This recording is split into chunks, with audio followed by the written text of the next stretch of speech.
En pleine funéraille, la femme de ménage s'écrie « Votre mère est vivante. Ce cercueil est une farce de votre épouse. » Le fils, confus, ordonne d'ouvrir le cercueil, et il est vide. La vérité éclate aux yeux de tous, transformant le deuil en scandale. Si cette histoire vous a intéressé, n'oubliez pas de vous abonner à notre chaîne. Et dites-nous de quelle ville vous nous regardez. Nous continuons. La salle de la chapelle était plongée dans une pénombre élégante, éclairée seulement par des bougies disposées sur des candélabres en argent qui projetaient des ombres dansantes sur les murs lambrissés de bois noble. L'odeur des lys blancs envahissait l'atmosphère, mêlée à l'arôme discret de l'encens qui montait en fine spirale vers le haut plafond. Des personnes vêtues de noir occupèrent les bancs rembourrés, murmurant des condoléances à voix basse, partageant des souvenirs et essuyant leurs larmes avec des mouchoirs en tissu. L'ambiance était d'un respect solennel, de ce genre d'adieu réservé aux grandes familles de Paris, où chaque détail avait été soigneusement planifié pour honorer une vie qui, supposément, avait pris fin. Au centre de la chapelle, posé sur un socle recouvert d'un tissu de velours bordeaux, reposait un cercueil en acajou poli, avec des finitions en bronze qui brillaient sous la lumière des bougies. Le couvercle était fermé, scellé, intouchable. Des fleurs blanches et ivoires couvraient presque toute sa surface, formant des arrangements élaborés qui avaient dû coûter une fortune. Autour, des couronnes de fleurs envoyées par des hommes d'affaires, des politiciens et des amis de la famille s'accumulaient, chacune portant un ruban de satin avec des messages de chagrin et de gratitude. C'étaient des funérailles de gens importants, de celles qui occupent les pages mondaines des journaux et mobilisent l'élite parisienne. Richard était assis au premier rang, à côté de son épouse Fabienne et de sa fille Julie. Il gardait le regard fixé sur le cercueil, essayant d'assimiler la perte soudaine qui l'avait frappé comme un coup violent en pleine poitrine. Madame Hélène, sa mère, était partie si vite. Une semaine auparavant, elle était à la maison, lucide comme toujours, s'occupant de ses plantes sur le balcon de son appartement à Saint-Germain-des-Prés, commentant la météo et lui demandant de venir la voir plus souvent. Et maintenant, il était là, incapable de lui dire adieu, car il n'avait même pas pu voir son visage une dernière fois. Fabienne lui serrait la main avec une force contenue, comme pour lui transmettre son soutien, mais il y avait quelque chose dans la rigidité de ses doigts qui mettait Richard mal à l'aise. Elle maintenait une posture impeccable, sa robe noire à la coupe fine, ses cheveux relevés en un chignon élégant, le maquillage discret qui cachait toute trace d'émotion véritable. À côté d'elle, Julie, âgée de seulement 15 ans, regardait le cercueil avec des yeux rouges et confus, se mordant la lèvre inférieure, comme si elle essayait de retenir quelque chose qu'elle ne parvenait pas à nommer. Le prêtre, un homme d'âge mûr aux cheveux grisonnants et à la voix douce, avait commencé la cérémonie. Il parlait de la vie terrestre, du repos éternel, de la paix qui attendait ceux qui avaient vécu dans la droiture. Richard entendait les mots comme un écho lointain, incapable de les relier à la réalité de la situation. Comment sa mère avait-elle pu partir si vite? Comment n'y avait-il pas eu de temps pour les adieux, pour les dernières conversations, pour un dernier câlin? Fabienne s'était occupée de tout, organisant les funérailles avec une rapidité impressionnante, informant les parents, engageant les pompes funèbres. Il lui avait été reconnaissant pour son efficacité, car il ne se sentait pas capable de prendre des décisions à ce moment-là.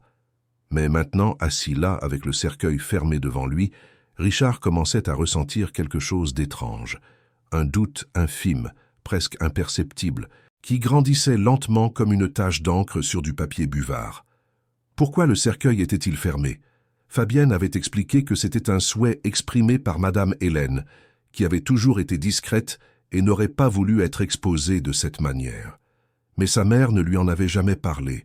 Au contraire, lors de conversations passées sur le thème inévitable de la mort, elle avait toujours dit qu'elle voudrait un adieu simple, le visage visible, pour que les gens puissent voir qu'elle était partie en paix. La cérémonie suivait son cours quand, soudain, un mouvement brusque à l'entrée de la chapelle interrompit le silence respectueux. Tous les regards se tournèrent en arrière, où une femme d'âge mûr, vêtue simplement, s'avançait dans l'allée centrale d'un pas ferme et décidé. C'était Marcel, l'employé qui s'occupait de Madame Hélène depuis près de 10 ans. Elle avait été renvoyée brusquement par Fabienne 3 jours plus tôt, sans explication claire, juste avec une enveloppe contenant le paiement de ses indemnités et une demande froide de ne plus jamais revenir. Marcel marchait le visage tendu, les mains tremblant légèrement, mais les yeux fixés sur le cercueil. Elle ne portait pas de noir. Elle portait un chemisier clair et une jupe sombre, des vêtements ordinaires qui contrastaient avec l'élégance funèbre de l'assistance. Certaines personnes murmurèrent, surprises, d'autres froncèrent les sourcils en signe de désapprobation. Fabienne se retourna brusquement, les yeux écarquillés dans un mélange de surprise et de fureur contenue. Le prêtre cessa de parler, déconcerté par l'interruption. Marcel s'arrêta à quelques mètres du cercueil, prit une profonde inspiration, puis, d'une voix qui résonna dans toute la salle, dit haut et clair « Ce cercueil est vide. Madame Hélène n'est pas morte, elle est vivante. » Le silence qui suivit fut absolu, comme si le temps s'était figé. Richard sentit son cœur s'emballer, sa bouche devenir sèche. Il regarda Marcel comme s'il ne comprenait pas les mots qu'elle venait de prononcer. À ses côtés, Fabienne se raidit, ses doigts s'enfonçant dans la paume de sa propre main. « C'est absurde !» se leva brusquement Fabienne, la voix contrôlée mais tranchante. « Cette femme a perdu la tête. Elle a été renvoyée et maintenant, elle vient ici provoquer ce scandale. Appelez la sécurité. » Mais Richard se leva aussi, ignorant sa femme. Il regarda Marcel et quelque chose dans son regard, dans la certitude désespérée qui émanait de chaque pore de sa peau, fit que le doute qu'il ressentait se transforma en quelque chose de plus grand. « Que dites-vous, Marcel ?» Marcel déglutit, sachant que c'était le moment décisif. « J'ai vu Madame Hélène hier, Monsieur Richard. Elle est vivante. Je l'ai vue être emmenée dans un endroit qui n'était pas l'hôpital que Madame Fabienne a indiqué. J'ai essayé de vous parler, mais je n'ai pas pu. Ils ont bloqué mon téléphone, m'ont empêché d'entrer dans la maison. Je devais être ici aujourd'hui parce que je sais que tout cela est un mensonge. » Le murmure parmi les invités explosa. Des gens se levèrent, regardant de Marcel à Richard, de Richard à Fabienne. Le prêtre recula de quelques pas, complètement perdu sur la manière de procéder. Julie se leva également, les yeux fixés sur sa mère, cherchant des réponses que personne ne donnait. Fabienne tenta de reprendre le contrôle. « Elle ment. Vous n'allez pas croire une employée aigrie qui a été licenciée pour faute grave. Ma belle-mère est décédée à l'hôpital. Il y a des rapports médicaux, il y a des documents. C'est une calomnie absurde. » « Alors montrez le corps, dit Richard, et sa propre voix le surprit. La fermeté avec laquelle il parla, le ton qui n'admettait aucun refus. Si ma mère est dans ce cercueil, si tout cela est un mensonge, comme vous le dites, alors il n'y a aucun problème à ouvrir le cercueil maintenant, ici, devant tout le monde. Fabienne pâlit. Richard, ne sois pas ridicule. Nous ne pouvons pas profaner la mémoire de ta mère à cause d'une accusation sans fondement. Mais Richard marchait déjà vers le cercueil. Il sentit une force étrange s'emparer de lui, comme si tous les signes qu'il avait ignorés, toutes les réponses vagues, tous les obstacles que Fabienne avait placés entre lui et sa mère ces derniers mois, prenaient soudainement un sens. Il se tourna vers le responsable des pompes funèbres, qui observait la scène depuis le côté de la chapelle. « Ouvrez le cercueil. » L'homme hésita, regardant de Richard à Fabienne clairement mal à l'aise. « Monsieur, je ne peux pas faire ça sans l'autorisation formelle de la famille. Je suis le fils. J'autorise. Ouvrez maintenant. » Richard, s'approcha Fabienne, tentant de le retenir par le bras. « S'il te plaît, tu es en état de choc, tu ne sais pas ce que tu fais. Sortons. D'ici, parlons calmement. » Mais Richard se dégagea d'un mouvement brusque. Pour la première fois depuis des années, il vit sa femme clairement, sans les filtres de l'habitude et de la confiance automatique. Et ce qu'il vit l'effraya. Ses yeux ne montraient ni douleur, ni surprise, ni même indignation. Ils montrèrent la panique. « Ouvrez le cercueil », répéta-t-il, en regardant maintenant directement Fabienne. « Si vous n'avez rien à cacher, il n'y a pas de problème. » Le responsable des pompes funèbres, pressé par le regard de dizaines de personnes et par l'insistance de Richard, céda finalement. Il fit un signe à 2 assistants qui s'approchèrent avec les outils appropriés pour déverrouiller les serrures décoratives. Le processus fut lent et pénible, chaque seconde augmentant la tension dans la pièce. Certaines personnes s'éloignèrent, d'autres se rapprochèrent, formant un demi-cercle autour du cercueil. Julie couvrit sa bouche avec ses mains, les yeux fixés sur la scène.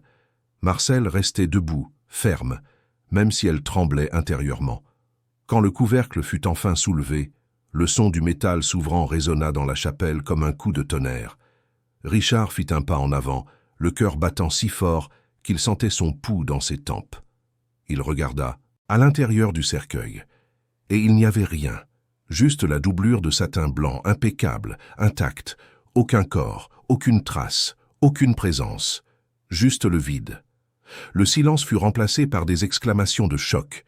Des gens crièrent, d'autres reculèrent, beaucoup sortirent leur téléphone portable pour photographier ou filmer.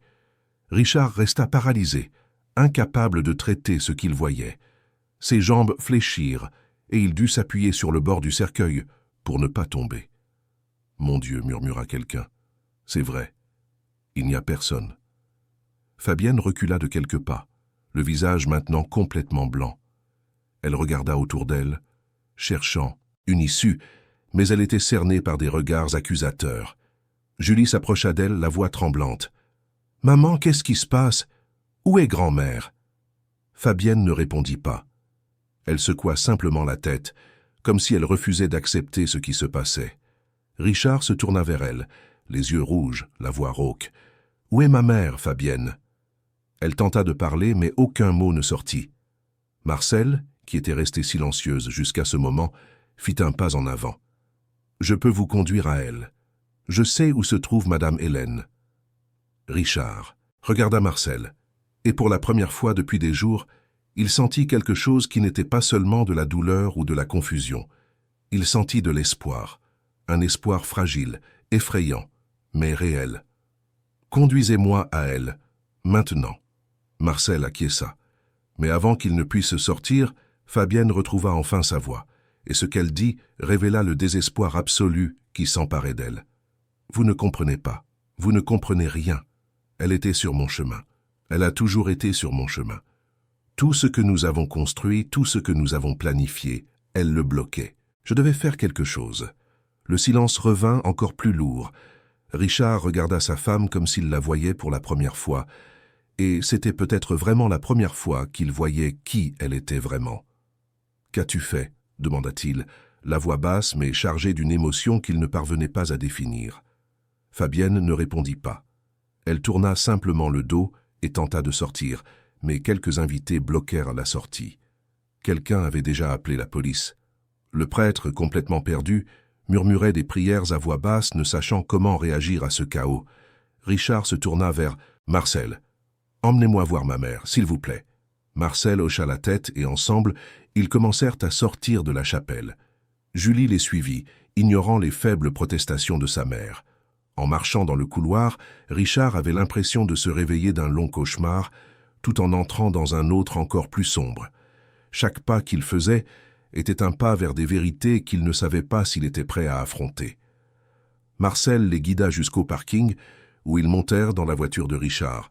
Pendant le trajet, elle raconta tout. Comment Madame Hélène avait commencé à être progressivement isolée. Comment les visites avaient été bloquées, y compris les siennes.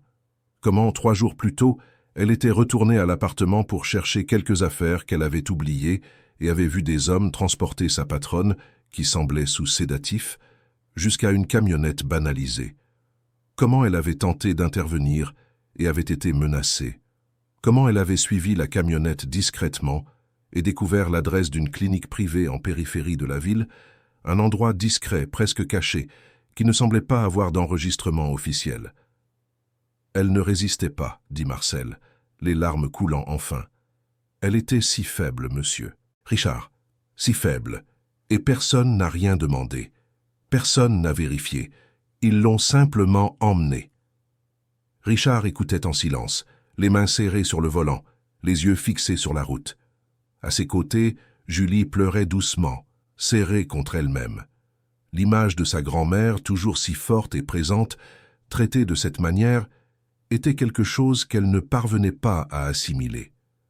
Quand ils arrivèrent enfin à la clinique, c'était un bâtiment bas, d'aspect simple, entouré de hauts murs et de portails en fer. Il n'y avait aucune plaque indicative, juste un numéro à l'entrée. Richard sortit de la voiture, en hâte Marcel et Julie juste derrière lui. La police avait déjà été prévenue et était en route, mais ils ne pouvaient pas attendre. Ils entrèrent par la réception, où une femme en blouse blanche tenta de les arrêter. Richard n'y prêta pas attention. Il traversa le couloir, ouvrant des portes, appelant sa mère, jusqu'à ce que, dans une pièce au fond, il la trouve. Madame Hélène était allongée sur un simple lit d'hôpital, connecté à des perfusions, le visage pâle et amaigri, les yeux fermés. Mais elle respirait. Elle était vivante. Richard courut vers elle, lui prenant la main, avec précaution, comme s'il craignait qu'elle ne se brise. « Maman, maman, c'est moi, je suis là. » Madame Hélène ouvrit lentement les yeux, confuse, désorientée. Il lui fallut quelques secondes pour faire le point sur le visage de son fils. Quand elle le reconnut enfin, ses traits se contractèrent dans une expression de soulagement et de fatigue. « Richard, murmura-t-elle, la voix faible, tu es venu. »« Oui, maman. Je suis là. Tu es en sécurité maintenant. » Julie s'approcha également, prenant l'autre main de sa grand-mère, pleurant ouvertement. Marcel resta à la porte, soulagé, mais aussi appréhendant ce qui allait suivre. La police arriva quelques minutes plus tard, accompagnée d'une équipe médicale d'urgence.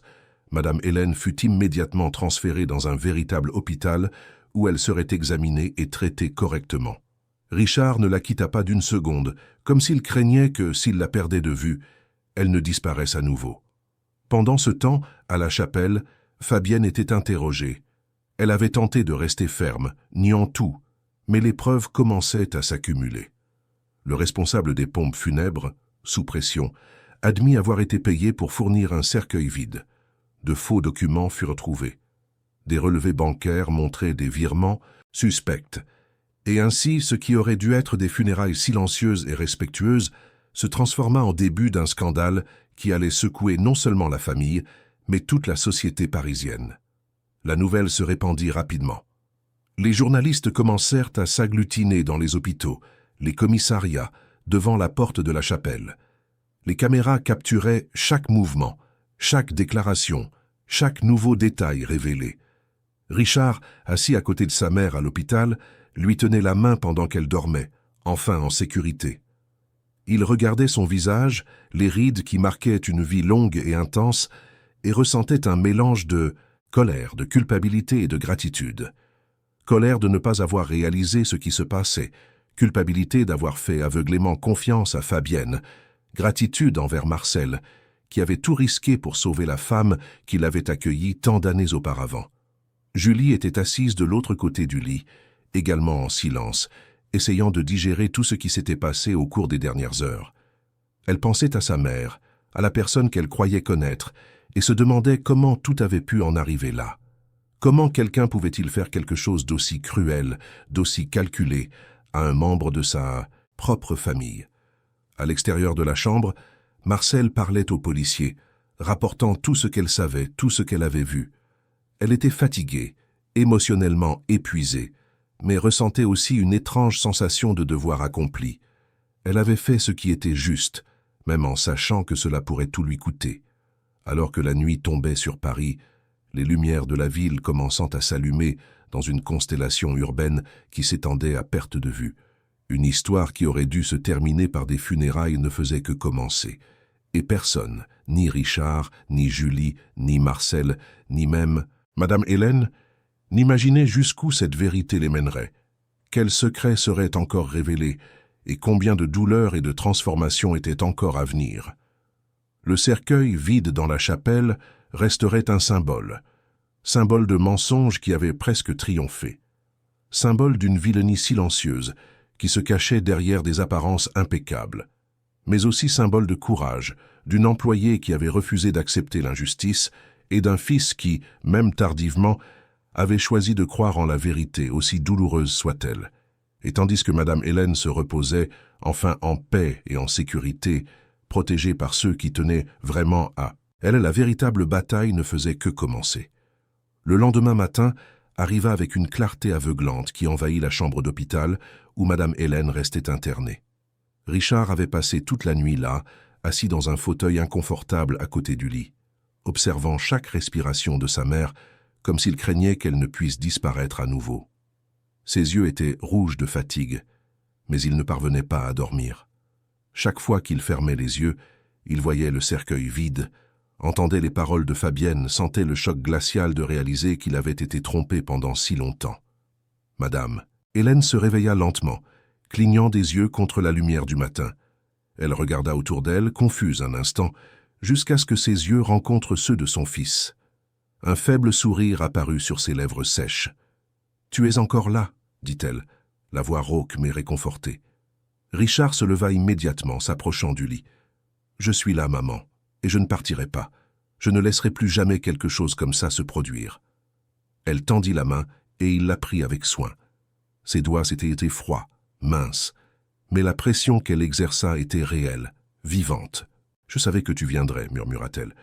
J'ai essayé de laisser des indices, j'ai essayé de te prévenir, mais elle était maligne, très maligne.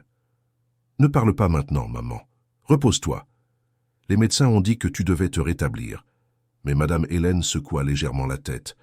Je dois te raconter, je dois que tu saches. Elle a tout planifié, pendant des mois, peut-être des années. Je l'ai réalisé trop tard. Richard sentit un nœud dans sa gorge. Nous en parlerons quand tu iras mieux. Pour l'instant, tu es en sécurité, c'est tout ce qui compte. À l'extérieur de la chambre, Julie parlait avec Marcel dans le couloir. La jeune fille était différente. Quelque chose avait changé en elle, depuis la révélation aux funérailles.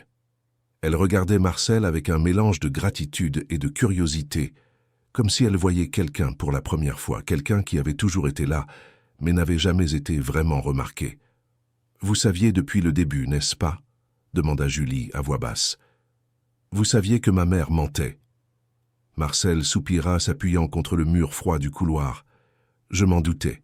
Votre grand-mère me racontait des choses depuis un certain temps. Des petites choses. Comment elle se sentait surveillée, comment ses appels étaient écoutés, comment ses lettres disparaissaient. Mais je n'avais pas de preuves, et quand j'essayais de parler à votre père, votre mère apparaissait toujours, elle avait toujours une explication. Je me sentais impuissante. » Julie se mordit la lèvre, les yeux embués de larmes. « J'aurais dû m'en rendre compte. Je vis dans la même maison. Comment n'ai-je pas remarqué? Vous étiez une enfant quand tout a commencé, et votre mère était très douée pour cacher les choses, pour faire en sorte que tout paraisse normal. Mais ce n'était pas normal, dit Julie, la voix brisée. Rien n'était normal. Je n'ai simplement pas voulu voir. » Avant que Marcel ne puisse répondre, un policier s'approcha. C'était le commissaire René Ferrière, un homme d'âge mûr, expérimenté, avec des yeux qui semblaient avoir vu beaucoup de choses au fil des ans. Il les salua toutes les deux d'un signe de tête respectueux. « Mademoiselle Julie, Madame Marcel, nous devons formaliser quelques dépositions, si vous pouviez m'accompagner. » Elles suivirent le commissaire jusqu'à une salle réservée au sein même de l'hôpital, où il avait installé une sorte de base temporaire pour mener les premiers interrogatoires. La pièce était petite, avec des murs blancs et une table simple. Le commissaire s'assit d'un côté, Marcel de l'autre, tandis que Julie restait debout, appuyée contre le mur. « Madame Marcel, » commença le commissaire, ouvrant un carnet de notes, « j'ai besoin que vous me racontiez tout à nouveau depuis le début. Chaque détail peut être important. » Marcel prit une profonde inspiration et commença à tout raconter. Comment elle avait travaillé pour Madame Hélène pendant 10 ans, développant une relation qui allait au-delà de la simple fonction d'aide-soignante. Comment sa patronne était devenue presque une mère pour elle, surtout après que Marcel eut perdu sa propre famille dans un accident des années auparavant. Comment Fabienne l'avait toujours traitée avec une certaine froideur, mais que cela s'était intensifié ces derniers mois. Comment elle avait commencé à être progressivement exclue des routines de la maison, empêchée d'accompagner Madame Hélène à ses rendez-vous médicaux, interdite de répondre aux appels destinés à la vieille dame. « C'est le mois dernier que les choses sont devenues vraiment étranges, » dit Marcel, la voix tremblant légèrement, en ravivant les souvenirs. « Madame Hélène a commencé à me passer des billets en cachette, des petits papiers, avec des messages, des choses comme « il prépare à quelque chose » ou « ne lui fait pas confiance ». Je ne comprenais pas bien. J'ai pensé que c'était de la paranoïa, qu'elle était confuse. Mais ensuite, il y a une semaine, je l'ai trouvée en train de pleurer dans sa chambre. Elle m'a dit que Fabienne lui volait des documents, modifiait des choses, lui faisait signer des papiers qu'elle ne comprenait pas. Le commissaire prenait des notes rapides. « Et vous avez confronté Madame Fabienne ?»« J'ai essayé. Mais elle m'a licencié sur le champ. Elle a dit que j'inventais des histoires, que j'essayais de manipuler Madame Hélène. Elle m'a offert une bonne somme pour que je parte et que je ne cause pas de problème. J'ai accepté l'argent parce que j'en avais besoin, mais je n'ai pas accepté le silence. J'ai continué à surveiller de loin. C'est comme ça que j'ai vu quand ils ont emmené Madame Hélène il y a 3 jours. Julie, qui écoutait en silence jusqu'alors, s'approcha de la table. C'est vrai que ma mère a modifié les documents de ma grand-mère. Le commissaire regarda la jeune fille avec une certaine pitié. Nous enquêtons sur cela, mais il y a des indices, oui. Plusieurs irrégularités ont été trouvées. Des virements bancaires non autorisés, de fausses procurations, des modifications de testament. Tout est très bien fait, très professionnel. Votre mère a bénéficié d'une aide extérieure. Julie sentit ses jambes fléchir et dut s'asseoir. L'image de sa mère, toujours si contrôlée, toujours si parfaite, commençait à se briser dans son esprit. Ce n'était pas seulement un mensonge isolé. C'était une toile complexe tissée au fil des ans, avec patience et froideur. Après avoir terminé la déposition de Marcel, le commissaire demanda à Julie de raconter également tout ce qu'elle savait. La jeune fille parla de l'éloignement progressif entre elle et sa grand-mère, de la façon dont sa mère avait toujours une excuse pour empêcher les visites, de la façon dont sa grand-mère semblait de plus en plus fatiguée et silencieuse les rares fois où elle se voyait. Elle parla de conversations qui prenaient maintenant un sens, de regards qui semblaient maintenant être des appels à l'aide.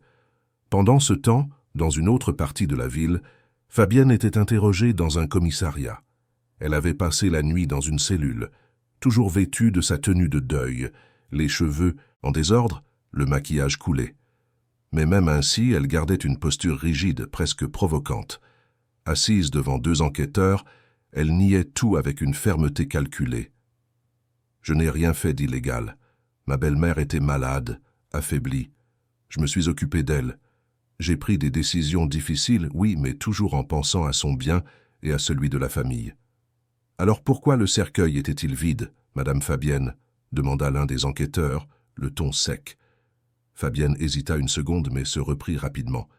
C'était une erreur des pompes funèbres, une erreur de leur part. « Je ne savais pas.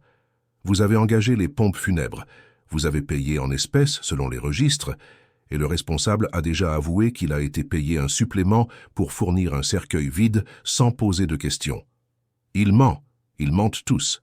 Cet employé, Marcel, a toujours été problématique. Elle a manipulé ma belle-mère et maintenant elle manipule ma famille. » Les enquêteurs échangèrent un regard. Il était évident que Fabienne ne coopérerait pas facilement. Elle avait construit une forteresse de dénégation et tenté de maintenir chaque morceau en place, même lorsque tout s'effondrait autour d'elle. La nouvelle des fausses funérailles se répandit comme une traînée de poudre. Journaux, sites web, réseaux sociaux, tous couvraient l'affaire avec des détails sensationnalistes. L'histoire avait tous les éléments que le public adorait. Une famille riche, des secrets obscurs, une méchante apparemment insoupçonnable et une héroïne improbable en la personne de Marcel. Les chaînes de télévision envoyèrent des équipes pour couvrir chaque angle. Les reporters cernèrent l'hôpital, le commissariat, la maison de la famille à Saint-Germain-des-Prés. Marcel fut abordée par de nombreux journalistes. Au début, elle tenta de les éviter, mais finit par céder et accorda une interview à une chaîne locale. Assise sur une simple chaise, sous la forte lumière des caméras, elle raconta sa version de l'histoire avec sincérité et émotion. Elle ne cherchait pas les projecteurs, ne désirait pas la gloire, mais voulait que la vérité soit connue. « Je n'ai rien fait de spécial, » dit-elle, la voix ferme mais chargée d'émotion. « J'ai juste fait ce que n'importe qui devrait faire. Madame Hélène m'a accueilli quand je n'avais personne. Elle m'a donné du travail, de la dignité, m'a traité comme sa famille. Comment aurais-je pu l'abandonner quand elle en avait le plus besoin? Ce serait trahir tout ce qu'elle a fait pour moi. » L'interview devint virale. Marcel devint un symbole de loyauté et de courage. Des pages sur les réseaux sociaux partagèrent son récit, louant son intégrité. Beaucoup commentaient comment les employés de maison étaient souvent invisibles, mais que Marcel avait prouvé qu'ils étaient aussi essentiels et dignes que n'importe qui d'autre. Des dons commencèrent à affluer, des gens voulant l'aider financièrement, lui offrant des emplois, du soutien. Mais toute l'attention n'était pas positive. 2 jours après l'interview, Marcel commença à recevoir des appels étranges. Le téléphone sonnait, elle répondait, mais de l'autre côté, il n'y avait que le silence. Cela se produisit 3, 4, 5 fois. Elle pensa à bloquer les numéros, mais ils changeaient toujours. Puis les messages commencèrent. Le premier arriva par SMS d'un numéro inconnu. Il était court et direct. « Vous avez fait une erreur. Vous pouvez encore la réparer. » Marcel sentit un frisson lui parcourir l'échine. Elle montra le message à la police, qui commença une recherche, mais les numéros étaient prépayés, difficiles à tracer. Le deuxième message fut plus explicite. 50 000 € pour que vous oubliez ce que vous avez vu et que vous changiez votre déposition. C'est une bonne offre. Marcel ne répondit pas. Elle savait qu'on la testait, qu'on la pressait pour voir jusqu'où irait sa loyauté. Mais plus on la menaçait, plus elle devenait ferme. Elle ne s'était pas battue si durement, n'avait pas risqué autant, pour maintenant reculer par peur ou pour de l'argent. Le troisième message fut plus personnel. « Nous savons que vous avez des dettes. Nous savons que votre sœur est malade. Nous pouvons aider ou nous pouvons compliquer les choses. Choisissez judicieusement. » Cela l'effraya vraiment. Il connaissait des détails intimes de sa vie. Il savait pour Claire, sa sœur cadette qui luttait contre une maladie chronique et dépendait financièrement d'elle. Il savait pour les prêts que Marcel avait contractés pour payer les traitements. C'était une invasion complète, une démonstration que ceux qui étaient derrière cela avaient des ressources et des informations. Marcel alla voir immédiatement le commissaire Ferrière. Il l'écouta attentivement, le visage sérieux. « Ils essaient de vous faire taire, probablement des personnes engagées par Madame Fabienne ou par quelqu'un de son entourage. Cela ne fait que confirmer qu'il y a plus de personnes impliquées que nous ne le pensions. Que dois-je faire? Ignorer. Ne répondez pas. Continuez votre routine, mais soyez prudente. Nous allons intensifier la protection. Et si quelque chose de plus grave se produit, prévenez-nous immédiatement. » Marcel sortit du commissariat en se sentant plus vulnérable que jamais. Elle regardait par-dessus son épaule, se méfiait des étrangers, sentait le poids d'être au centre d'une bataille qui grandissait de jour en jour. Mais elle sentait aussi autre chose, une détermination inébranlable. Peu importait combien ils essaieraient de l'effrayer ou de l'acheter, elle ne reviendrait pas en arrière. Et puis, dans une décision audacieuse qui surprit même les policiers, Marcel décida de rendre publique la tentative de corruption. Elle contacta la même chaîne qui l'avait interviewée auparavant et raconta tout. Elle montra les messages, expliqua les menaces, révéla qu'on essayait de la faire taire avec de l'argent et de l'intimidation. « Ils veulent que je mente, que je recule, que je dise que je me suis trompé. Mais je ne me suis pas trompé. Madame Hélène était retenue prisonnière, droguée, cachée. Et je ne vais pas prétendre que cela n'est pas arrivé. Peu importe combien ils m'offrent ou combien ils me menacent. La répercussion fut immédiate et intense. L'histoire prit des dimensions nationales. Les émissions de télévision débattèrent de l'affaire. Des experts analysaient les implications juridiques et la pression sur les autorités pour résoudre rapidement l'affaire augmenta de manière exponentielle. Marcel devint non seulement un témoin, mais une icône. Son refus d'accepter le pot de vin fut considéré comme un acte de résistance morale dans un monde où tant de gens se plient à l'argent et au pouvoir. Pendant ce temps, dans la maison de Saint-Germain-des-Prés, l'ambiance était d'une tension absolue. Richard était revenu chercher des documents et des vêtements, mais évitait Fabienne à tout prix. Elle tentait de s'approcher et de parler, mais il l'ignorait. Sa présence dans la même maison était devenue insupportable pour lui. Julie était là aussi, mais elle avait déménagé dans la chambre d'amis, refusant de dormir près de sa mère. Le silence entre la mère et la fille était assourdissant. Fabienne tenta plusieurs fois de se justifier, d'expliquer, mais Julie ne voulait pas écouter. Chaque mot que sa mère disait sonnait faux. Chaque explication semblait être un nouveau mensonge. Un après-midi, Richard confronta finalement Fabienne directement. Il entra dans la chambre conjugale où elle était assise sur le lit, regardant dans le vide. « J'ai besoin de savoir, dit-il, la voix contrôlée mais froide. « Pourquoi? Pourquoi as-tu fait ça? Qu'est-ce que ma mère t'a fait pour mériter ça ?» Fabienne leva les yeux. Il y avait de la fatigue dans ses yeux, mais aussi une colère sourde, un ressentiment qu'elle ne pouvait plus cacher. « Elle ne m'a jamais accepté, dit Fabienne, la voix basse mais chargée. Depuis le premier jour, elle pensait que je n'étais pas assez bien pour toi, que j'étais intéressé, opportuniste. Et tu sais ce qui est pire. Tu la croyais. Chaque fois qu'elle insinuait quelque chose, tu doutais de moi. J'ai passé des années à essayer de prouver ma valeur, et rien n'était jamais suffisant. » Richard sentit une colère croissante. « Alors ta solution a été de l'enfermer dans une clinique et de prétendre qu'elle était morte, de la voler, de manipuler des documents? Je ne voulais pas que ça en arrive là, se leva Fabienne, la voix montant. Je voulais juste qu'elle s'écarte, qu'elle arrête d'interférer, qu'elle nous laisse vivre nos vies sans jugement constant. C'est ma mère, cria Richard, perdant son sang-froid pour la première fois. Comment oses-tu dire qu'elle était sur le chemin? Et tu ne réalises pas ce que tu as fait? Tu ne réalises pas la gravité? Fabienne recula, surprise par son explosion. Elle tenta de reprendre le contrôle, mais il était trop tard. Le masque était complètement tombé. « Tu es faible, dit-elle, et la crudité de l'affirmation coupa l'air. Tu l'as toujours été, toujours dépendant d'elle, toujours besoin de son approbation. Je pensais que je pouvais te libérer de ça, que nous pourrions construire quelque chose à nous, sans qu'elle plane au-dessus de nous. Mais tu n'as jamais été capable de t'éloigner. » Richard regarda la femme avec qui il avait partagé 15 ans de sa vie et réalisa qu'il ne l'avait jamais vraiment connue. « Sors de cette maison, dit-il, la voix glaciale. Aujourd'hui, maintenant. Je ne veux pas de toi ici quand je reviendrai. » Fabienne ouvrit la bouche pour protester, mais quelque chose dans son regard l'en empêcha. Elle prit rapidement quelques affaires et sortit en claquant la porte. Richard resta seul dans la chambre, sentant comme si un poids immense avait été retiré de ses épaules, mais en même temps comme si une partie de lui avait été arrachée. Julie apparut à la porte peu après. Elle avait tout entendu. « Papa, ça va ?» Richard hocha la tête mais ne put parler. Julie s'approcha et le serra dans ses bras, quelque chose qu'il n'avait pas fait depuis des années. Et là, enlacés, le père et la fille pleurèrent ensemble, pleurant non seulement ce qui avait été révélé, mais aussi tout ce qu'ils avaient perdu au fil des années d'aveuglement et d'omission. Ce soir-là, Richard retourna à l'hôpital. Madame Hélène était réveillée, plus alerte que les jours précédents. Elle regarda son fils et perçut immédiatement que quelque chose avait changé.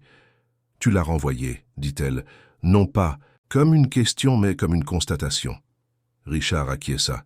« J'aurais dû le faire il y a longtemps. » Madame Hélène lui prit la main. « Ne te blâme pas.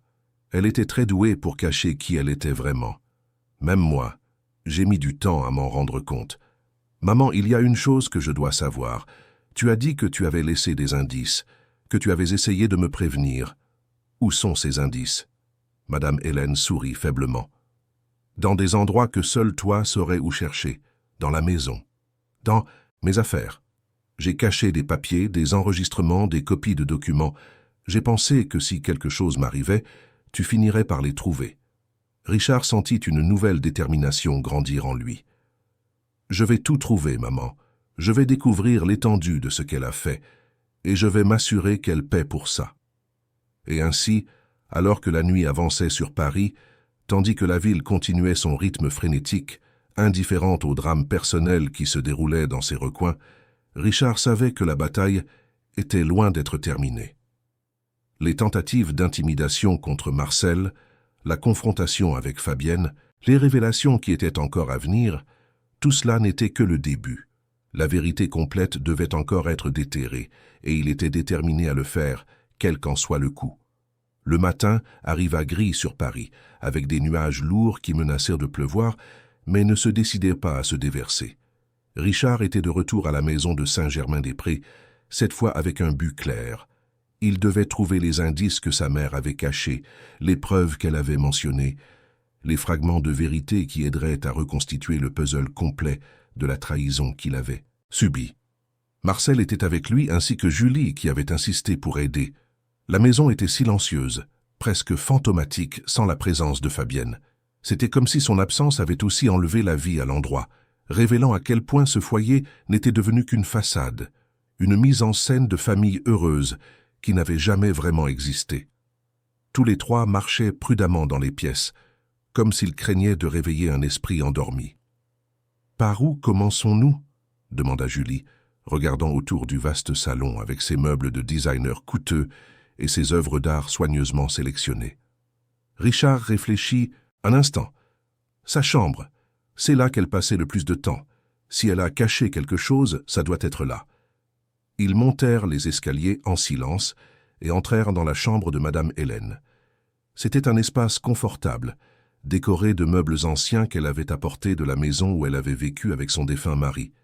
Il y avait des photos sur les murs, beaucoup de Richard encore enfant, quelques-unes de Julie bébé, d'autres de moments familiaux qui semblaient maintenant appartenir à une autre vie.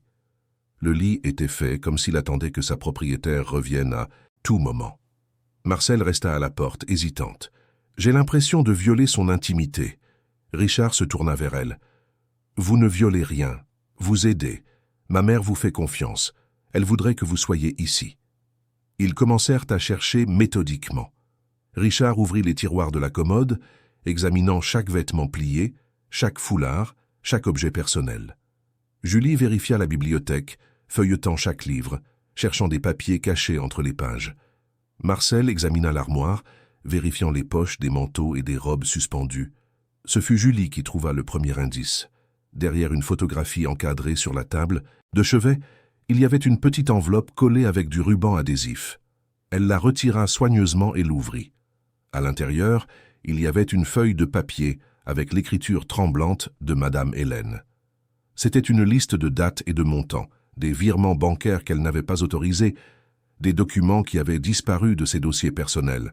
« Papa, regarde ça », montra Julie le papier à Richard. Il le lut rapidement, son visage devenant de plus en plus tendu. Ce sont des relevés de transactions, des milliers d'euros transférés du compte de ma mère vers des comptes qu'elle ne reconnaissait pas. Et il y a des dates ici. Cela se produisait depuis plus de 2 ans. Marcel s'approcha. Madame Hélène m'a dit une fois qu'elle pensait que son argent disparaissait. Mais quand elle a essayé de vérifier avec la banque, Fabienne était toujours présente, elle avait toujours une explication. Elle disait que c'était des investissements, des rénovations, des choses comme ça. Richard sentit la colère monter à nouveau. Elle volait ma mère depuis des années, et je ne l'ai pas remarqué. Comment ai-je pu être aussi aveugle? Vous aviez confiance, dit doucement Marcel.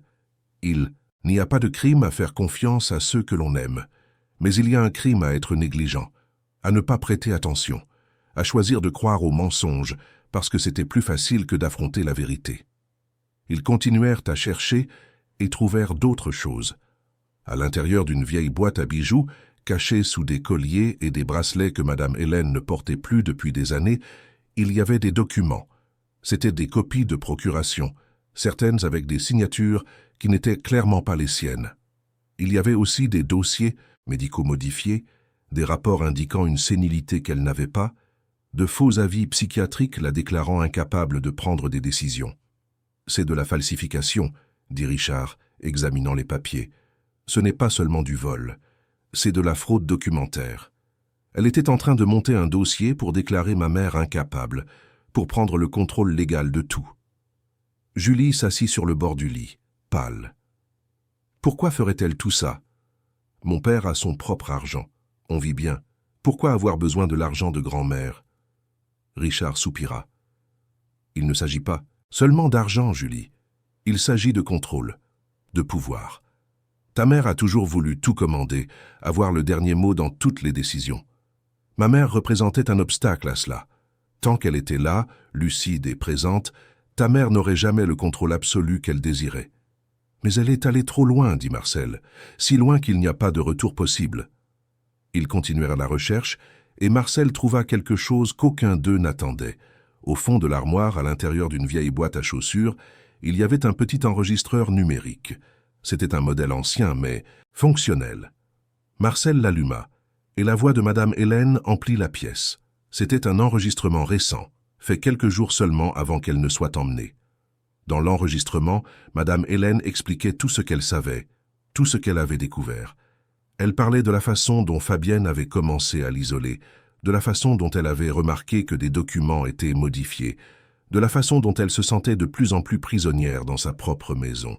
Sa voix était ferme, lucide, sans aucun signe de la confusion mentale que les faux rapports tentaient d'alléguer. « J'enregistre ceci parce que j'ai peur, disait la voix de Madame Hélène.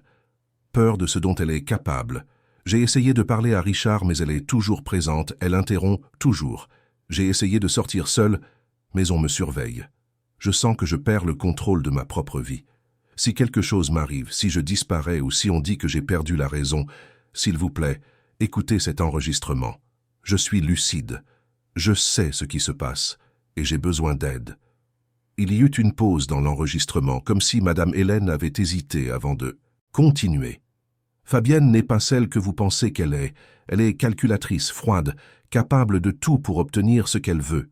Je l'ai vu dans ses yeux. J'ai essayé d'alerter Richard, mais il n'a pas voulu écouter. Il préfère croire que je deviens paranoïaque, que je vieillis trop. Mais ce n'est pas le cas. Je vois clairement pour la première fois depuis des années. Et ce que je vois m'effraie. L'enregistrement se terminait là. Richard avait les larmes aux yeux. Julie pleurait ouvertement. Marcel éteignit l'enregistreur avec soin, comme s'il s'agissait d'un objet sacré. « Elle a essayé de nous avertir, dit Richard, la voix brisée, et nous n'avons pas écouté. » Julie se leva brusquement. « Je dois sortir d'ici. Je ne peux pas rester dans cette chambre à écouter ça. » Elle sortit en courant, descendant les escaliers à la hâte. Richard fit mine de la suivre, mais Marcel le retint par le bras. « Laissez-la digérer. Elle a besoin d'un moment. » Richard acquiesça, épuisé émotionnellement. Ils rangèrent soigneusement toutes les preuves dans un sac, se préparant à les remettre au commissaire Ferrière. Mais avant de partir, Richard jeta un dernier regard à la chambre de sa mère, comme pour mémoriser chaque détail, chaque souvenir heureux, avant que tout ne soit entaché par ce qu'il avait découvert. Julie était sur le balcon arrière, regardant le jardin dont sa grand-mère s'occupait avec tant d'amour. Les plantes commençaient à se faner sans ses soins. Julie pensait à tous les après-midi qu'elle avait passés là, à écouter sa grand-mère parler de chaque fleur, de chaque arbre, de chaque secret que le jardin gardait. Comment n'avait-elle pas remarqué qu'il y avait d'autres secrets, plus sombres, cachés à l'intérieur même de la maison? Elle entendit des pas derrière elle et se retourna. C'était Richard portant le sac avec les preuves. « Nous avons tout trouvé, dit-il, ou du moins tout ce qu'elle a caché. Nous allons l'emmener à la police maintenant. » Julie hocha la tête mais ne bougea pas. « Papa, je me souviens de choses maintenant. Des choses qui à l'époque n'avaient pas de sens mais qui en ont maintenant. » Richard s'approcha. « Quelles choses ? » Des conversations que j'ai entendues entre maman et des inconnus. Des appels qu'elle passait toujours du bureau avec la porte fermée. Des fois où elle a dit que grand-mère dormait, mais je montais et je voyais qu'elle était enfermée dans sa chambre. Il y a eu une fois où j'ai trouvé grand-mère en train de pleurer dans la salle de bain. Quand j'ai demandé ce qui n'allait pas, elle a dit que ce n'était rien. Mais maintenant, je sais que c'était tout. Elle demandait de l'aide et je n'ai pas compris. Tu étais une enfant, Julie, tu ne peux pas te blâmer. Mais je ne suis plus une enfant maintenant. Et pendant combien de temps ai-je fait semblant de ne pas voir? Pendant combien de temps ai-je choisi de croire que tout allait bien parce que c'était plus facile? Richard posa la main sur l'épaule de sa fille. Nous l'avons fait tous les deux. Nous avons tous les deux choisi l'aveuglement. Mais maintenant, nous choisissons la vérité. Et c'est ce qui compte. Ils retournèrent à l'intérieur de la maison et se dirigèrent vers le commissariat. Le commissaire Ferrière les reçut immédiatement, examinant chaque preuve avec attention. L'enregistrement, en particulier, l'impressionna profondément. « C'est de l'or, dit-il. C'est la victime elle-même qui atteste de sa lucidité et dénonce la situation. Combiné avec les documents falsifiés et les relevés bancaires, nous avons un dossier solide, très solide. »« Quand allez-vous arrêter Fabienne ?» demanda Richard. « Nous avons déjà un mandat en cours, mais nous voulons nous assurer que nous avons toutes les preuves nécessaires avant de formaliser l'accusation. Elle a des avocats coûteux, des ressources. Elle essaiera de se défendre de toutes les manières possibles. Nous devons être impeccables. » Richard comprit. Il avait appris que la justice n'était pas seulement une question de vérité, mais aussi de procédure, de preuves, d'arguments juridiques. Et il était prêt à tout faire correctement, peu importe le temps que cela prendrait. Pendant ce temps, l'histoire continuait de gagner en répercussions nationales. Les émissions d'information débattaient de l'affaire tous les soirs. Des experts analysaient les aspects juridiques, psychologiques et sociaux de ce qui était révélé. L'affaire de la famille de Richard était devenue le symbole de quelque chose de plus grand, la maltraitance des personnes âgées, la manipulation domestique, les crimes qui se produisaient à l'intérieur de maisons apparemment parfaites. Des organisations de protection des personnes âgées commencèrent à utiliser l'affaire comme exemple pour des campagnes de sensibilisation. Les commissariats de spécialisés reçurent une augmentation significative de plaintes de la part de personnes qui trouvaient enfin le courage de signaler des situations similaires. Les fausses funérailles étaient devenues l'étincelle d'une discussion nationale sur la manière dont la société traitait ses aînés, sur la manière dont la famille pouvait être un lieu de danger lorsque les mécanismes de protection échouaient. Marcel se retrouva également au centre d'un autre mouvement. Des groupes de travailleurs domestiques la contactèrent, voulant qu'elle devienne la porte-parole d'une cause plus grande. Elle hésita d'abord, se sentant mal préparée pour une telle responsabilité. Mais après avoir parlé avec Madame Hélène, qui l'encouragea à utiliser son histoire pour aider les autres, elle accepta. Lors d'une conférence de presse organisée par une association de défense des droits du travail, Marcel parla ouvertement de l'invisibilité des travailleurs domestiques, de la façon dont ils étaient souvent les seuls témoins d'abus au sein des foyers, mais étaient ignorés ou menacés lorsqu'ils tentaient d'intervenir. « Nous voyons tout, dit-elle, la voix ferme devant les caméras. On nous traite comme des meubles, comme si nous n'avions ni yeux, ni oreilles, ni conscience. Mais nous en avons.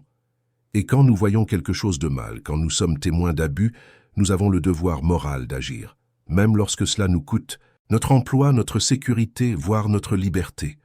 Parce qu'il y a des choses plus importantes que l'argent ou le confort. Il y a la dignité, il y a la justice. » Ces paroles résonnèrent dans tout le pays. Les mouvements sociaux adoptèrent son message. Les politiciens commencèrent à proposer des lois plus strictes pour la protection des personnes âgées et des travailleurs domestiques. L'affaire avait cessé d'être simplement une affaire de famille pour devenir une affaire de société et de ses valeurs. De retour à l'hôpital, Madame Hélène suivait toutes aux informations. Elle était plus forte, se remettant rapidement maintenant qu'elle était en sécurité et recevait des soins appropriés. Les médecins étaient impressionnés par sa résilience. Elle avait traversé une épreuve terrible, mais son esprit restait vif, sa volonté intacte. Julie lui rendait visite tous les jours après l'école. La relation entre la grand-mère et la petite-fille, qui avait été progressivement détruite par Fabienne, se reconstruisait. Elle parlait de tout, du passé, du présent, des rêves que Julie avait pour l'avenir. Madame Hélène écoutait attentivement, offrant des conseils lorsqu'on lui en demandait, étant simplement présente lorsque c'était nécessaire. Lors d'une de ses visites, Julie posa une question qui la tourmentait depuis des jours. « Grand-mère, peux-tu pardonner à ma mère ?» Madame Hélène resta silencieuse un long moment. « Le pardon est un mot compliqué, ma chérie. Ce que ta mère a fait dépasse tout ce que j'aurais pu imaginer. Elle m'a enlevé ma liberté, ma dignité, a failli m'enlever la vie. Mais la colère et le ressentiment ne feraient que me blesser davantage. Alors, je choisis de laisser aller, pas pour elle, mais pour moi, pour que je puisse vivre le reste de mes jours en paix. » Julie absorba les mots, essayant de trouver son propre chemin au milieu de la confusion d'émotions qu'elle ressentait envers sa mère. « Je ne sais pas si je peux pardonner, admit-elle. Chaque fois que je pense à ce qu'elle a fait, je ressens de la colère, et de la tristesse, et de la confusion. Comment quelqu'un que j'aimais, qui m'a élevé, a-t-il pu faire quelque chose d'aussi horrible ?» Madame Hélène prit la main de sa petite-fille. « Tu n'as pas besoin d'avoir toutes les réponses maintenant. Le pardon n'est pas quelque chose qui se produit en un claquement de doigts. C'est un processus parfois long et douloureux. L'important est que tu ne laisses pas cela te consumer. Que tu trouves un moyen d'aller de l'avant, de construire ta propre vie. » Pendant qu'elle discutait, Richard arriva avec des nouvelles. La police avait enfin rassemblé suffisamment de preuves. Fabienne serait formellement accusée d'enlèvement, de fraude, de falsification de documents et de tentative d'abus de confiance. Le procès serait long, mais le dossier contre elle était solide. De plus, l'enquête avait révélé que Fabienne n'avait pas agi seule. Elle avait engagé des avocats spécialisés dans les questions de tutelle et d'héritage, des personnes qui avaient aidé à créer les faux documents. Elle avait engagé la clinique où Madame Hélène avait été cachée, un endroit qui opérait en marge de la légalité, offrant des services discrets aux familles qui voulaient se débarrasser de parents gênants. Toutes les personnes impliquées faisaient l'objet d'une enquête. Le réseau était plus vaste que quiconque ne l'avait imaginé. Le commissaire Ferrière découvrit que cette clinique spécifique avait été utilisée dans d'autres cas similaires. D'autres personnes âgées y avaient été laissées, sous sédatifs, oubliées, pendant que leurs familles liquidèrent leurs biens. C'était un système organisé, alimenté par la cupidité et le manque de surveillance. La révélation choqua le pays. Les autorités sanitaires lancèrent des inspections dans des cliniques similaires à travers tout le pays. Plusieurs furent fermés, plusieurs personnes furent arrêtées. L'affaire de Madame Hélène était devenue le point de départ d'un nettoyage nécessaire, d'une réforme des systèmes qui avaient échoué à protéger les plus vulnérables. Richard, assis à côté de sa mère à l'hôpital, lui tenait la main pendant qu'il regardait les informations. Il ressentait un étrange mélange de tristesse pour ce qui s'était passé et d'espoir pour ce qui pourrait changer. Sa famille avait été brisée, mais de la destruction émergeait quelque chose de nouveau, quelque chose qui était peut-être plus vrai. Madame Hélène regarda son fils. « Tu penses à elle. » Richard ne le nia pas. « Je ne peux m'empêcher de penser. À qui elle était vraiment? Si je l'ai jamais vraiment connue, s'il y avait quelque chose d'authentique entre nous, ou si tout était un mensonge depuis le début. » Madame Hélène lui serra la main. « Tout n'était pas un mensonge, Richard. Les gens sont complexes. Elle a pu t'aimer vraiment, à sa manière, et pourtant avoir fait des choses terribles. L'amour et la méchanceté ne sont pas mutuellement exclusifs. » Richard réfléchit à cela. C'était une vérité difficile à accepter, mais c'était peut-être la seule qui avait un sens. Fabienne n'était pas simplement une méchante unidimensionnelle. C'était une personne qui avait fait des choix qui avaient coûté cher à tous ceux qui l'entouraient. Julie entra dans la chambre à ce moment-là, apportant des fleurs fraîches du jardin de la maison. Elle les arrangea dans un vase à côté du lit, parlant avec animation de l'école, de ses amis, de ses projets futurs. Il y avait en elle une légèreté qui n'existait plus depuis longtemps, comme si un poids avait été retiré. Madame Hélène observait sa petite fille avec affection, remarquant les changements. Julie grandissait, mûrissait, devenait plus forte à travers l'adversité. Le chemin qui l'avait menée là était douloureux, mais le résultat était une jeune fille qui avait appris à questionner, à ne pas accepter les apparences sans enquêter sur la vérité qui se cachait derrière. Marcel arriva peu après, apportant la soupe maison qu'elle avait préparée spécialement pour Madame Hélène. Les 4 personnes, unies par la tragédie mais aussi par une affection sincère, partagèrent un repas simple dans cette chambre d'hôpital. Ils discutèrent, rirent de petites choses, trouvèrent des moments de normalité au milieu du chaos qui les entourait encore. Et ainsi, alors que le soleil se couchait sur Paris, peignant le ciel de teintes orangées et violettes, ils savaient que le voyage n'était pas encore terminé. Il y avait un procès à venir, des batailles juridiques à mener, des cicatrices émotionnelles à guérir. Mais pour la première fois depuis longtemps, il y avait aussi de l'espoir. L'espoir que la vérité prévaudrait, que la justice serait rendue, qu'il était possible de reconstruire sur des ruines. Les mois suivants furent un tourbillon d'audiences, de dépositions et de révélations qui s'accumulaient comme les couches d'une vérité que personne n'était totalement prêt à affronter. Le tribunal devint la scène où chaque mensonge de Fabienne était démonté pièce par pièce, où chaque faux document était exposé à la lumière implacable de la justice.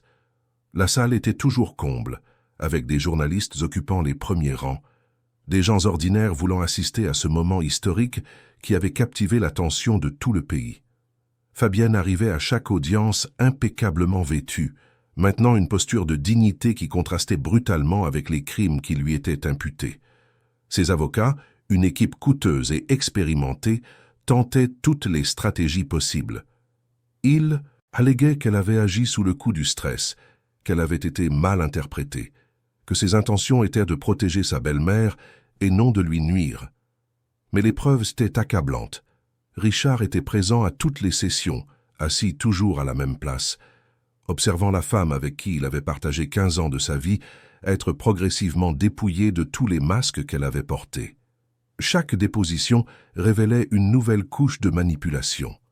Chaque document présenté montrait un autre morceau du plan méticuleux qu'elle avait exécuté avec une froideur chirurgicale. C'était douloureux mais aussi nécessaire. Comme assister à l'ablation d'une tumeur, sachant que la douleur de la procédure était le chemin vers la guérison.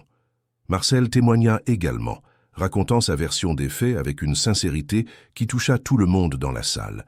Elle décrivit comment elle avait été témoin de l'isolement progressif de Madame Hélène, comment elle avait tenté d'intervenir et avait été réduite au silence, comment sa loyauté envers sa patronne l'avait motivée à continuer d'enquêter même après avoir été licenciée.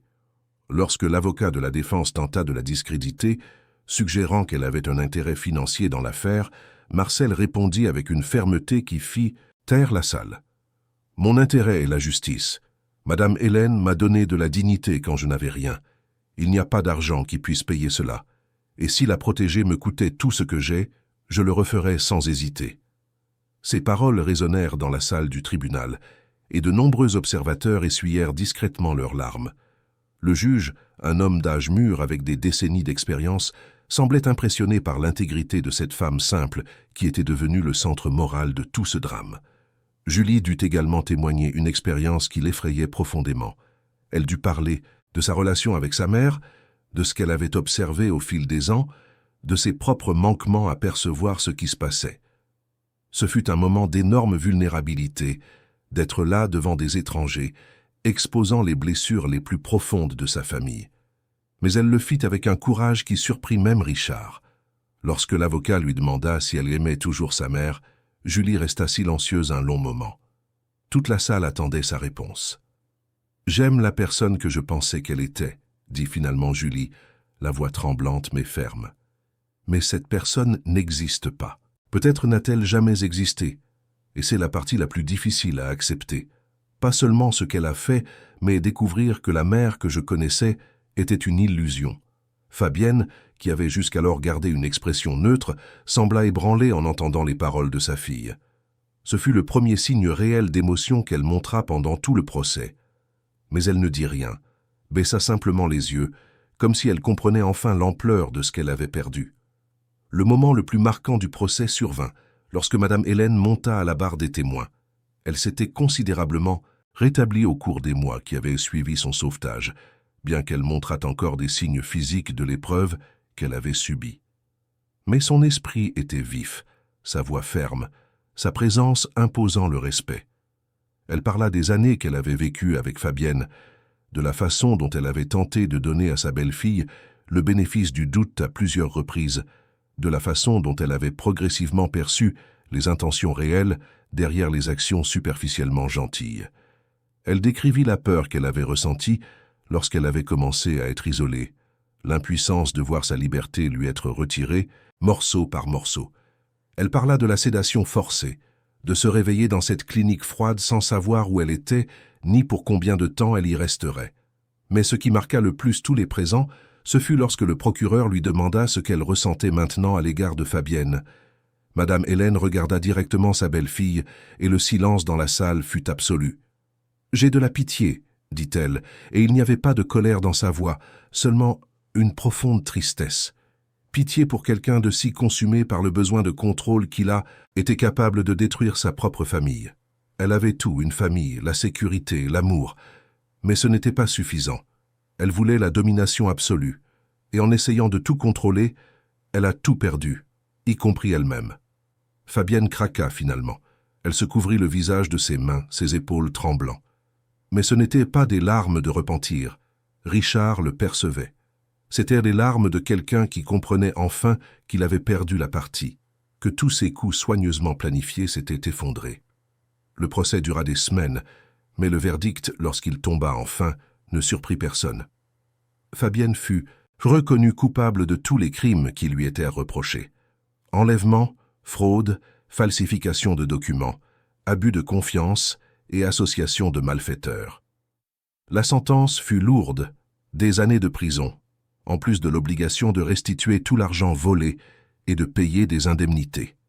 Ses complices furent également condamnés, le réseau entier étant démantelé. Lorsque la sentence fut lue, Fabienne se tint debout, rigide, regardant droit devant elle. Elle ne regarda pas Richard, ne regarda pas Julie, ne regarda personne. Elle sortit simplement, escortée par des policiers, disparaissant dans les couloirs du tribunal, tandis que les flashs des appareils photo capturaient chaque seconde de sa chute. Richard ressentit un étrange mélange de soulagement et de tristesse. Justice avait été rendue, mais le prix avait été élevé. Sa famille était brisée, sa confiance ébranlée, sa vie transformée de manière qu'il n'aurait jamais imaginée. Mais en sortant du tribunal, tenant la main de sa mère d'un côté et de sa fille de l'autre, il ressentit aussi autre chose, de l'espoir. Les semaines suivantes furent celles de la reconstruction. Madame Hélène sortit de l'hôpital et, après de longues discussions, décida de retourner chez elle à Saint-Germain-des-Prés. Richard voulait qu'elle reste avec lui, mais elle insista sur le fait qu'elle devait retrouver son indépendance, son autonomie, tout ce qui lui avait été enlevé.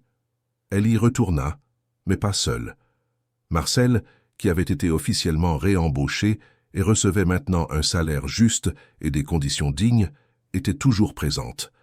Plus qu'une employée, elle était devenue un membre de la famille. La maison fut transformée. Richard installa des caméras de sécurité, non par méfiance, mais par précaution. Il engagea une infirmière pour des visites régulières, s'assurant que la santé de sa mère était correctement surveillée. Julie commença à y passer les week-ends, aidant sa grand-mère dans le jardin, partageant les repas, reconstruisant les liens qui avaient été presque détruits. Richard fit également des changements profonds dans sa propre vie. Il réalisa qu'il avait passé des années à donner la priorité au travail, au statut et aux apparences, au détriment de ce qui comptait vraiment. Il réduisit sa charge de travail, délégua des responsabilités, commença à être réellement présent au lieu d'être simplement physiquement présent. Il apprit à écouter, à observer, à ne pas accepter les réponses faciles quand quelque chose semblait anormal. Un samedi après-midi, alors que Richard aidait sa mère à s'occuper des plantes sur le balcon, Madame Hélène parla de quelque chose auquel elle pensait.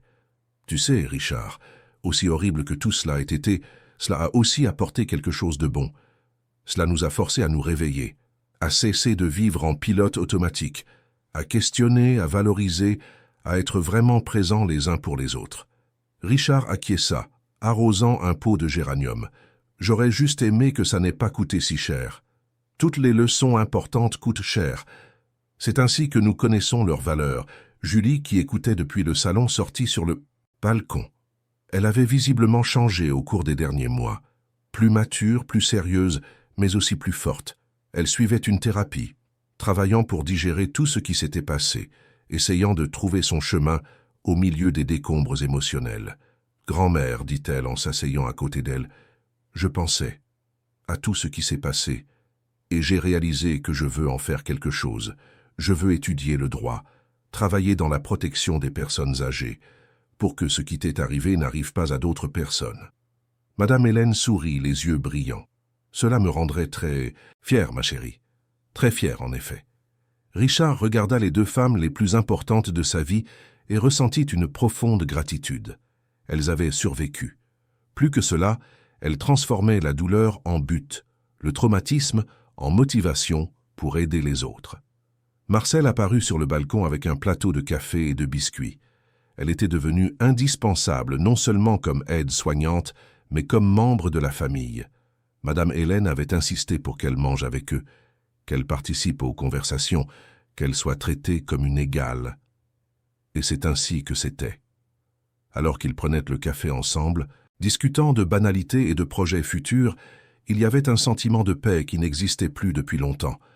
Ce n'était pas la paix de l'ignorance, mais la paix de ceux qui ont affronté le pire et ont survécu, de ceux qui connaissent les ombres mais choisissent de chercher la lumière quand même. L'histoire de Madame Hélène, Richard, Julie et Marcel continua de résonner dans la société. Des lois furent proposées et adoptées, augmentant la protection juridique des personnes âgées vulnérables. Des cliniques comme celle où Madame Hélène avait été détenue furent inspectées et beaucoup furent fermées. Les travailleurs domestiques obtinrent plus de droits et de protections. L'affaire était devenue un catalyseur de changements systémiques. Marcel fut invité à prendre la parole lors de conférences, dans des écoles, dans des organisations communautaires. Elle acceptait toujours, partageant son histoire non pas pour la gloire personnelle, mais parce qu'elle croyait que d'autres personnes avaient besoin de l'entendre, que d'autres travailleurs domestiques avaient besoin de savoir qu'ils avaient une voix et des droits, que d'autres familles avaient besoin de comprendre les signes d'abus avant qu'il ne soit trop tard. Lors d'une de ces conférences, dans une université bondée, Marcel parla de ce qu'elle avait appris. Le courage, ce n'est pas de ne pas avoir peur. Le courage, c'est d'avoir peur et de faire ce qui est juste quand même. J'étais terrifié quand je suis entré dans cette chapelle et que j'ai dénoncé la supercherie. J'étais terrifié quand j'ai refusé le pot de vin. J'étais terrifié chaque jour, à chaque instant. Mais faire ce qui est juste n'est jamais une question de confort. C'est une question de valeur, de ce que vous n'êtes pas prêt à compromettre, quel qu'en soit le coût. Ces paroles inspirèrent beaucoup de monde. Des jeunes dans l'auditoire décidèrent de poursuivre des carrières dans les droits de l'homme, l'aide sociale, dans des domaines qui pourraient faire une réelle différence dans la vie des personnes vulnérables. Des travailleurs domestiques, qui entendirent son histoire, trouvèrent le courage de dénoncer les abus dont ils étaient témoins. Des familles, qui reconnurent des signes similaires à ceux de l'affaire de Madame Hélène, intervinrent avant qu'il ne soit trop tard. Les mois se transformèrent en une année. Madame Hélène célébra son anniversaire entourée de sa famille et de vrais amis. La fête fut simple, organisée dans le jardin de sa maison, avec des fleurs qu'elle avait elle-même cultivées. Richard porta un toast émouvant, remerciant pour la seconde chance qu'ils avaient tous reçue. Julie présenta un poème qu'elle avait écrit sur la résilience et l'amour. Marcel prépara le plat préféré de Madame Hélène, une vieille recette de famille qu'elle avait apprise au fil des ans. Pendant la fête, Madame Hélène regarda autour d'elle, voyant les gens qu'elle aimait, les gens qui l'avaient sauvée et les gens qu'elle avait aidé à façonner. Elle pensa à tout ce qui s'était passé, au sombre voyage qui avait failli se terminer en tragédie, mais qui avait abouti à une transformation. Plus tard, dans la soirée, lorsque la fête se termina et que les invités partirent, Madame Hélène, Richard, Julie et Marcel restèrent assis sur le balcon, observant les étoiles apparaître dans le ciel de Paris. La ville pulsait autour d'eux, des millions de vies vécues, des milliers d'histoires écrites. « Vous savez, dit Madame Hélène brisant le silence contemplatif, ce qui m'effraie le plus dans tout cela, ce n'est pas ce que Fabienne a fait, c'est la facilité avec laquelle elle l'a fait. Comment notre société permet que les personnes vulnérables soient manipulées, cachées, oubliées, et comment nous tous, d'une certaine manière, le permettons en ne prêtant pas attention, en ne posant pas de questions, en acceptant ce qui nous est présenté sans le remettre en question. » Richard réfléchit à ces paroles.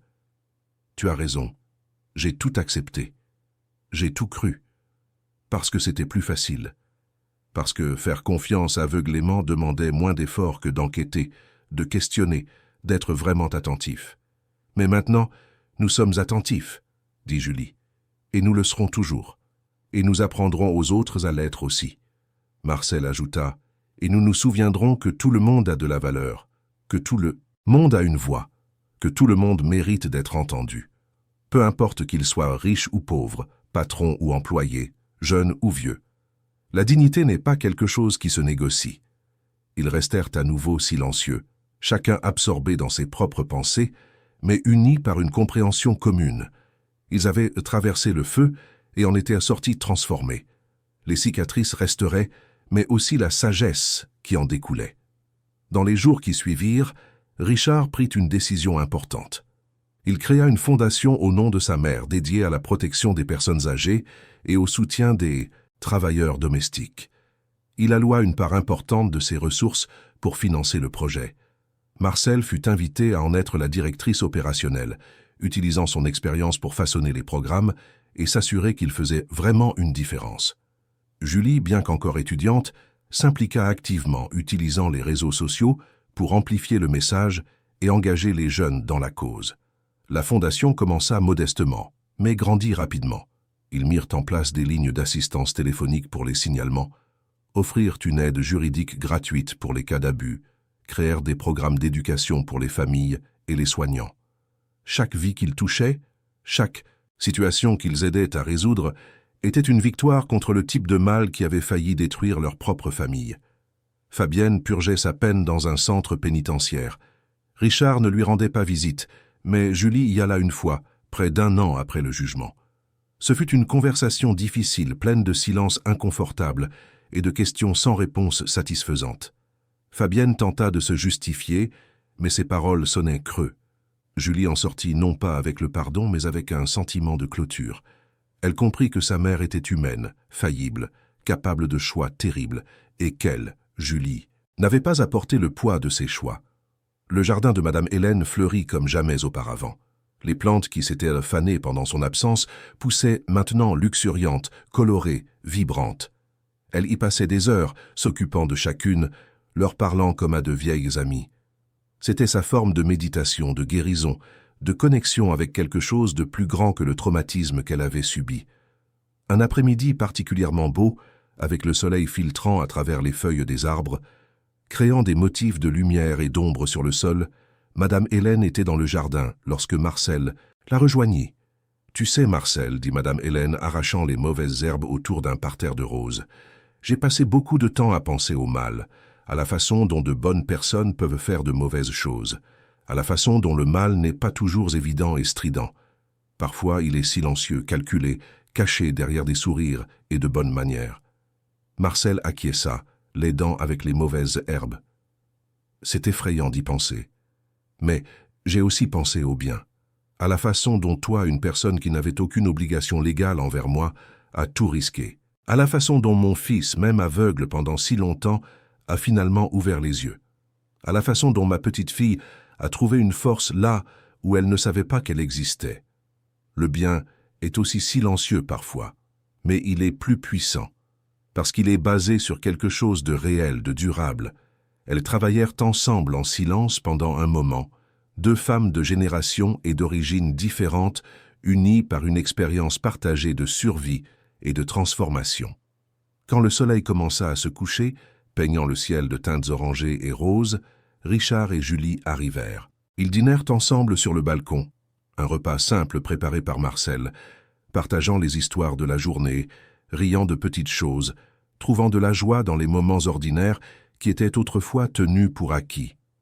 Et là, sur ce balcon, dans cette maison qui avait failli devenir un tombeau mais s'était transformée en sanctuaire, ils trouvèrent quelque chose de précieux, la certitude qu'ils avaient survécu non seulement physiquement, mais aussi émotionnellement et spirituellement, qu'ils avaient pris le pire que la vie leur avait jeté et construit quelque chose de meilleur qu'auparavant. Leur histoire n'était pas celle d'une fin, heureuse parfaite.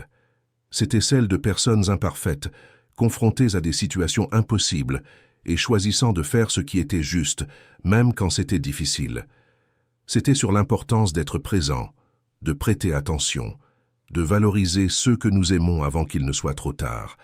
C'était sur la reconnaissance que la dignité et le respect ne sont pas des luxes, mais des droits fondamentaux de tout être humain.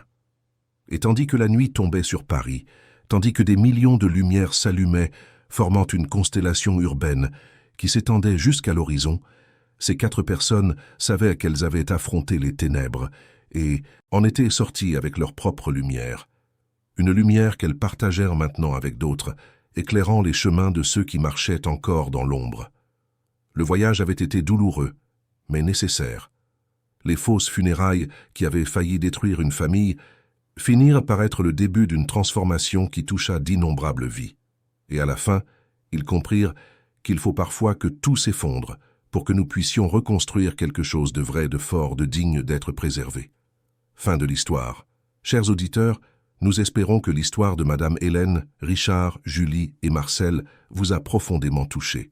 Si vous avez été ému par ce parcours de courage, de loyauté et de transformation, laissez un like sur cette vidéo, abonnez-vous à la chaîne et activez la cloche pour ne manquer aucune de nos histoires. Dites-nous dans les commentaires quel a été le moment qui vous a le plus marqué, ce que vous avez ressenti en suivant chaque révélation, chaque défi relevé par ces personnages si humains et réels. Chaque jour, nous vous proposons des histoires intenses comme celle-ci, des récits qui révèlent le côté le plus profond de l'âme humaine, qui nous font réfléchir à nos propres vies, nos valeurs, nos choix. Partagez cette vidéo avec quelqu'un qui a besoin d'entendre ce message d'espoir et de résistance. Nous vous attendons pour le prochain épisode, avec une nouvelle histoire qui touchera vos émotions et vous fera voir la vie d'une manière différente. D'ici là, souvenez-vous toujours, le courage n'est pas de ne pas avoir peur, mais de faire ce qui est juste même quand tout semble impossible.